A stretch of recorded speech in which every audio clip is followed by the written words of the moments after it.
Welcome to our channel. Today, you are about to hear one of the most powerful, inspiring, and emotional stories in the world of automobiles. A story that began with a dream, a woman's courage, a man's invention, a dictator's obsession, and a brand that became a symbol of luxury and power across the entire planet. This is not just about cars. This is about pain, history, struggle, success, failure, courage, war, redemption, and love. In this story, you will learn how a German inventor named Carl Benz created something the world had never seen before: a motor car. How his wife, Bertha Benz, changed history with one secret journey. How the company later became part of Nazi Germany's war machine, used by Adolf Hitler himself. How Mercedes-Benz faced the truth, admitted their dark past, and rose again to become one of the most respected brands in the world.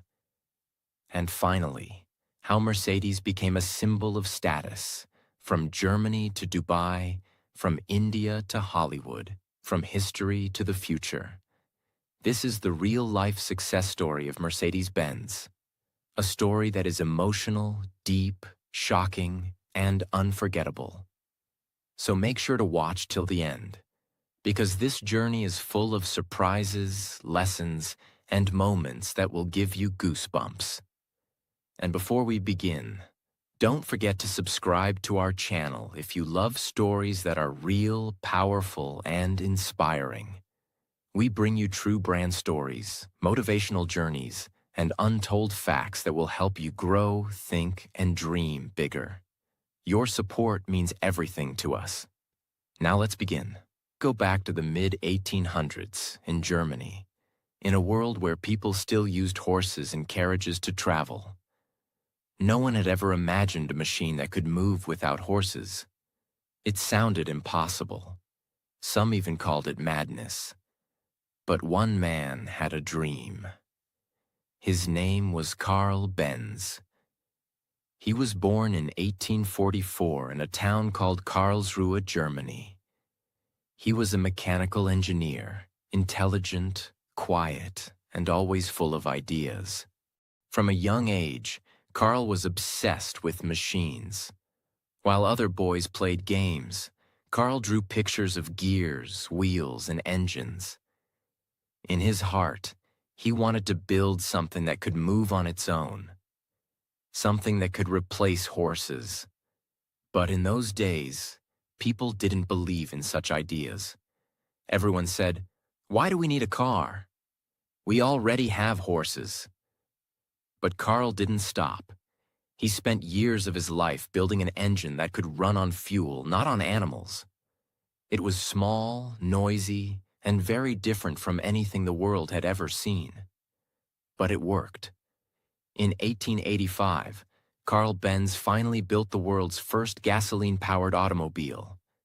It had 3 wheels, a small engine, and it looked like a strange bicycle.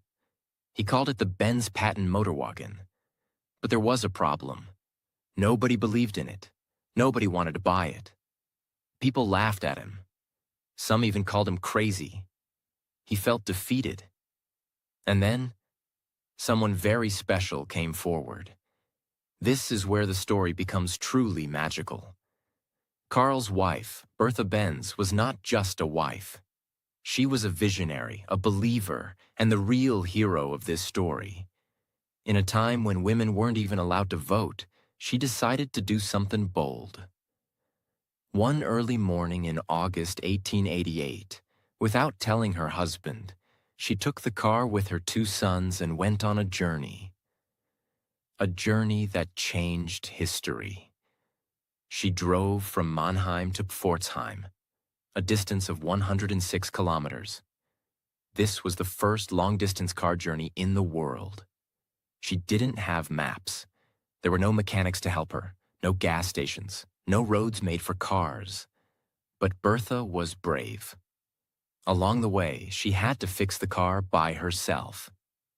She used a hat pin to clean a blocked fuel pipe. She used her hairpin to fix a broken ignition. She stopped at a pharmacy to buy more fuel, making it the first gas station in history. People in the villages were shocked. Some thought she was a witch. Others couldn't believe that a woman was driving a metal horse. But Bertha didn't stop. After many hours, she reached her mother's house and sent a telegram to Carl saying, "The car works. The world is ready." That journey was not just a drive. It was a message to the world. And it worked. After that, people became curious. They came to see the car. Some laughed, but many were amazed. And slowly people started believing. Sales began. Orders came in. And what started in a small garage in Germany became the beginning of Mercedes-Benz. But the journey of Mercedes-Benz was far from over. That was just the beginning. Now, let's go deeper. While Carl Benz was working in one part of Germany, in another city, Stuttgart, there was another genius. His name was Gottlieb Daimler. He had the same dream as Carl, to build a vehicle that runs on fuel, not horses. But he wanted to go faster, stronger, and make machines for everyone, not just the rich. In 1886, around the same time Carl Benz was building his car, Daimler and his partner Wilhelm Maybach were also working on a small engine. And guess what? They succeeded. They created a small, light engine called the grandfather clock engine and installed it into a bicycle, making one of the first motorbikes in the world. Later, they added the engine into a four-wheeled vehicle just like Benz. So now, Germany had two men inventing the future of transportation. Separately, you might think Benz and Daimler worked together from the beginning. But no. For decades, they were rivals. Benz had his company, Benz and C. Daimler had his company, Daimler Motorengesellschaft, or DMG. They competed. They had different ideas, different engines, and even different customers. But something else was about to happen, something that would unite them forever. Now comes a very special part of this story. The name Mercedes. Where did it come from? Here's the truth. One of DMG's biggest supporters was a man named Emil Jelinek. He was a rich businessman, a car dealer, and a man who loved racing. He used to sell Daimler cars in France and Austria. But Emil had one condition. He told DMG, "I will sell your cars across Europe, but the car must be named after my daughter." Her name was Mercedes Jelinek. She was only 11 years old at that time. And that's how the name Mercedes was born. In 1901, DMG created a new car called the Mercedes 35 HP. It was beautiful, powerful, and fast. It changed the way cars were built, with a longer wheelbase, stronger engine, and lower body. People called it the first modern car. It was a huge success. Everyone started calling DMG cars Mercedes. And slowly, the name became more famous than the company itself. Then came World War I, 1914 to 1918. Germany was at war. Factories stopped making normal products. They started making weapons, military vehicles, and engines for warplanes. Benz and Sae and Daimler DMG both had to stop their regular car business and support the war effort. They made engines for tanks, trucks, submarines, and aircraft. But after the war, Germany was broken. The economy was destroyed, the people were poor, and companies were bankrupt. Both Benz and Daimler companies were struggling to survive. In 1926, the two companies, Benz and Company and DMG, came together and became Mercedes-Benz. They combined Carl Benz's name, Daimler's engineering, and Mercedes as a brand. They were ready to conquer the world. And they did. Mercedes-Benz cars became a symbol of quality, engineering, and luxury. But something dark was on the horizon. Now we enter the most controversial and painful part of the story. In the 1930s, a man named Adolf Hitler rose to power in Germany. He had big plans to make Germany strong again, to build roads, factories, and weapons. And guess who helped build those vehicles and engines? Yes, Mercedes-Benz. Mercedes-Benz became one of the key suppliers for Hitler's government. They made military trucks, engines, and even cars for the Nazi army. In fact, Hitler himself was often seen in a Mercedes-Benz 770, a huge black luxury car with bulletproof glass. This car became known as the Hitler car. But it gets worse. During the war, many German companies, including Mercedes, used forced labor.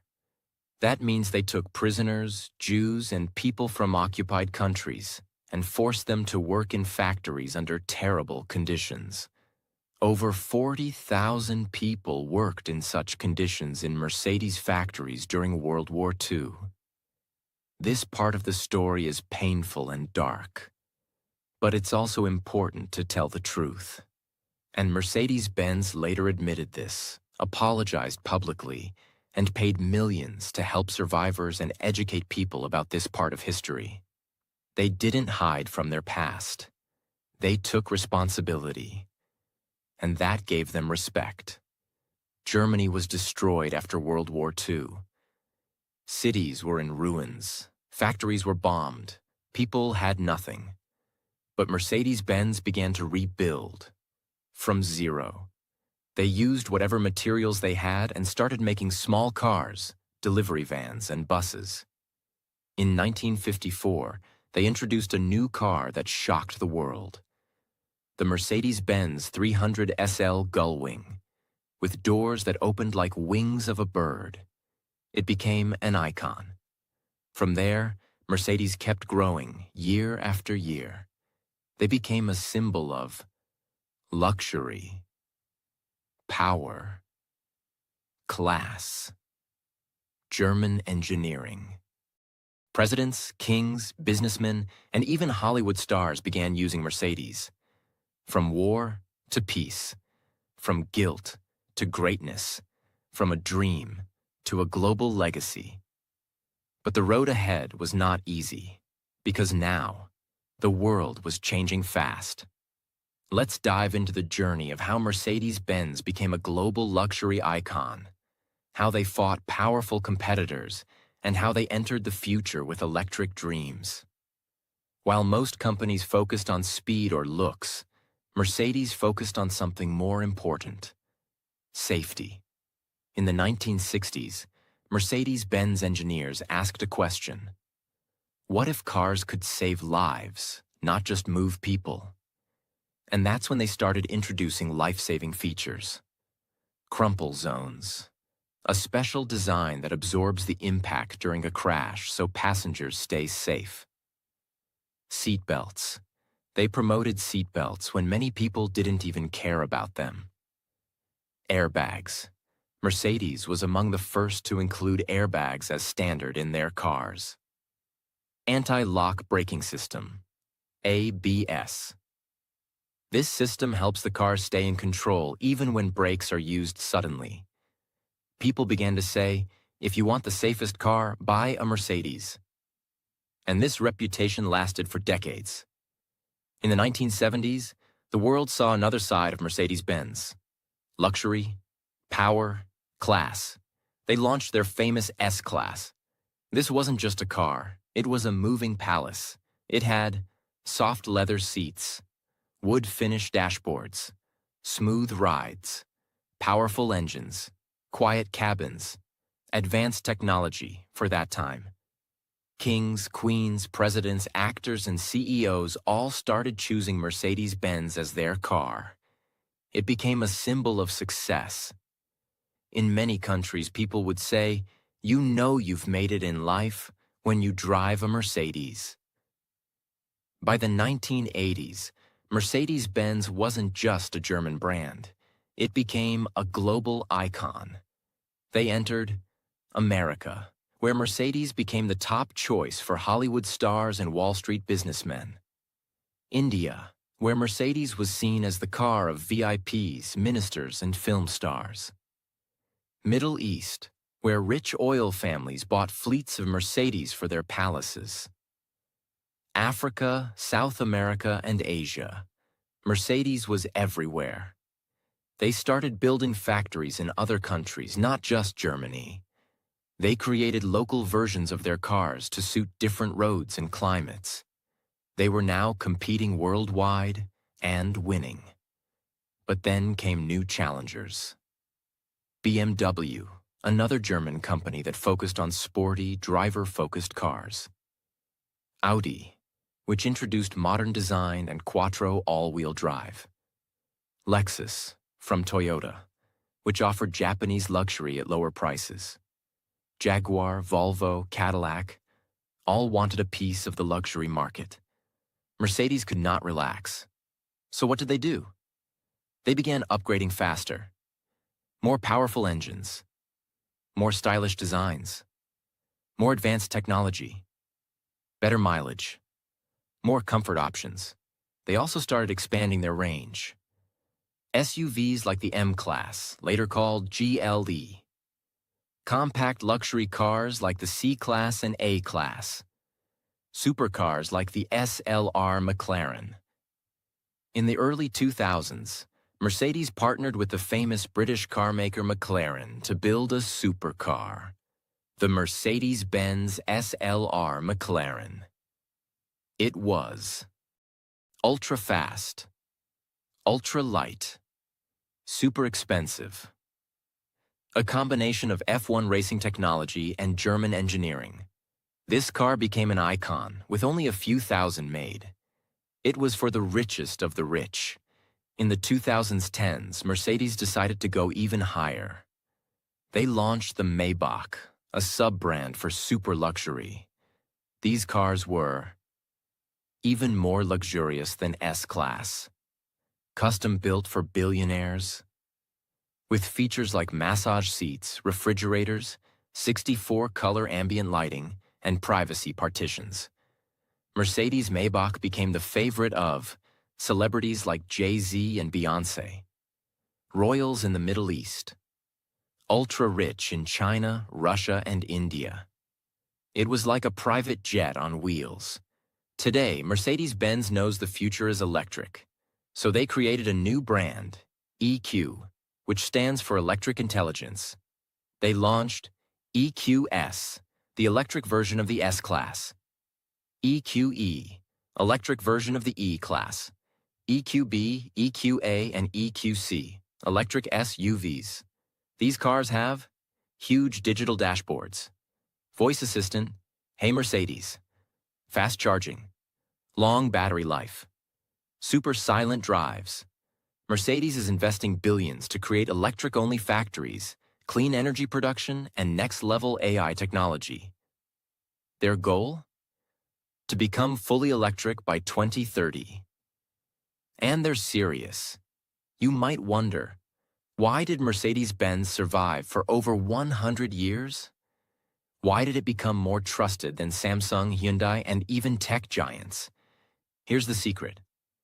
They kept improving, never satisfied. They learned from their mistakes. They faced their dark past. They believed in quality. They never chased only profits. They understood their audience. They moved with time, from fuel to hybrid to electric. Let's start with a question. Why do world leaders, kings, billionaires, and even secret agents in movies choose Mercedes-Benz? There's a reason why when a president visits another country, a Bollywood star is seen at the airport, a businessman enters a five-star hotel, or even when James Bond chooses a ride in some movies. The car waiting outside is often a Mercedes-Benz, because it says something without using words. I have arrived. I am respected. I trust only the best. Here are a few real examples. Nelson Mandela and his Mercedes 500 SE. After being released from 27 years in prison, South African leader Nelson Mandela became a global symbol of peace and forgiveness. And when he became president, the people of South Africa built him a Mercedes-Benz 500 SE by hand. Yes, more than 60 workers in the Mercedes-Benz factory in East London, South Africa, came together to build the car specially for him. And they didn't use machines. They built it entirely by hand, to honor him. This car was not made by Mercedes. It was made by the people for the man who brought peace to our country. This was more than a car. It was a symbol of hope. Princess Diana's secret Mercedes.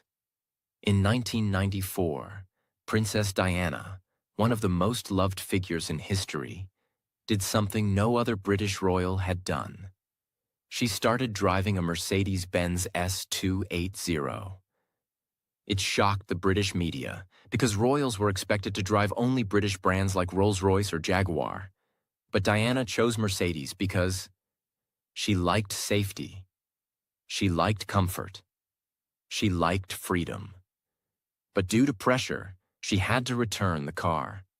Still, it showed the world that Mercedes wasn't just for power. It was for protection, too. Shah Rukh Khan, the king of Bollywood, once shared in an interview, "I used to see big men in big cars and dream that maybe one day I'll have one." Today, his Mercedes Maybach S580 is one of the most luxurious cars in India. This journey, from a middle-class boy in Delhi to a man sitting in a Maybach, is not just about success. It's about how a car becomes part of your life story. Now here's what truly makes Mercedes powerful. It's not just loved by kings and celebrities. It's trusted by families, taxi drivers, doctors, and daily people who believe in one thing: safety and trust. Let me tell you a story. In 2012, a father in Germany was driving his C-Class with his two young children in the back seat. They were going to a birthday party. Suddenly, a truck coming from the opposite direction lost control and crashed directly into their car. The car was destroyed. The front was smashed, and people thought nobody could survive such a crash. But when rescuers arrived, all three were alive. Why? Because the car had side airbags, crumple zones, reinforced steel, child seat protections, and the structure remained strong. When the father stepped out holding his crying children, he looked at the wrecked car and cried. But not in pain. He cried because he realized Mercedes saved his entire world. In 2016, Mercedes launched a system called MBUX, Mercedes-Benz User Experience. It's an AI-powered voice assistant built into the car. Now you could say, "Hey Mercedes, I'm cold," and the car would turn up the heat. "Hey Mercedes, take me to the nearest petrol station," and it would guide you. You think it ends here? No. Mercedes is now working on flying cars with Volocopter, a Mercedes partner. Self-driving cars using AI and satellite GPS. Biometric seats that check your stress levels. Eco-friendly factories that produce zero carbon. And cars that can even project movies on the windshield. They are creating cars that are not just transport. They are spaceships for the modern world. Now it's time to go deeper into the true meaning behind the logo. The dark chapters they never hide from. Their net worth today. And the powerful life lessons this brand teaches us. You've seen the three-pointed star inside a circle. It looks simple, but it's one of the most powerful brand symbols in the world. But what does it mean? 3 points, 3 worlds. Land, air, sea. Yes, when the logo was created, Daimler, one of the original founders, said, "Our engines will rule the land, the air, and the sea." It wasn't just a dream. It was a promise. And today, Mercedes makes luxury cars, land. They've partnered in aircraft and helicopters, air, and even marine engines, sea. That tiny logo holds a massive vision. Nothing is impossible. Now let's talk numbers. The company is part of Mercedes-Benz Group AG, formerly Daimler AG, one of the richest and most respected companies in the world. Here's what you need to know. Brand value, 2025, over 60 billion USD. Annual revenue, 2024, approx. 165 billion US dollars. Global employees, over 170,000 people. Cars sold in 2024, over 2.4 million vehicles. Net worth of Mercedes-Benz Group, estimated between 100 to 120 billion USD.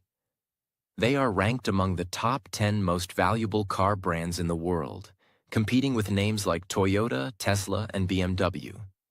But more important than money, they are rich in trust, loyalty, and reputation. Every big name has a past, and Mercedes doesn't run from theirs. They accept, apologize, and educate. During World War II, Mercedes factories were used by the Nazi government. They also used forced labor, prisoners, and war victims to build engines and vehicles. This is a dark truth. But unlike many companies, Mercedes-Benz publicly apologized, donated millions to Holocaust survivor funds, built memorials inside their factories, and shared all historical records with transparency. They teach us that success means nothing without humanity. Here are some powerful words from Mercedes over the years. The best or nothing. Safety is not just technology, it's responsibility. Luxury is not about price, it's about how you feel. And the best one, we don't sell cars. We create emotions. In May 2022, Mercedes-Benz sold a special ultra-rare car. 1955 Mercedes-Benz 300 SLR Uhlenhaut Coupe price?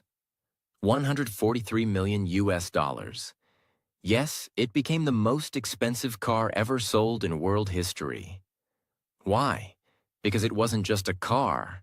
It was art, history, and engineering genius on wheels. And only 2 units were ever made.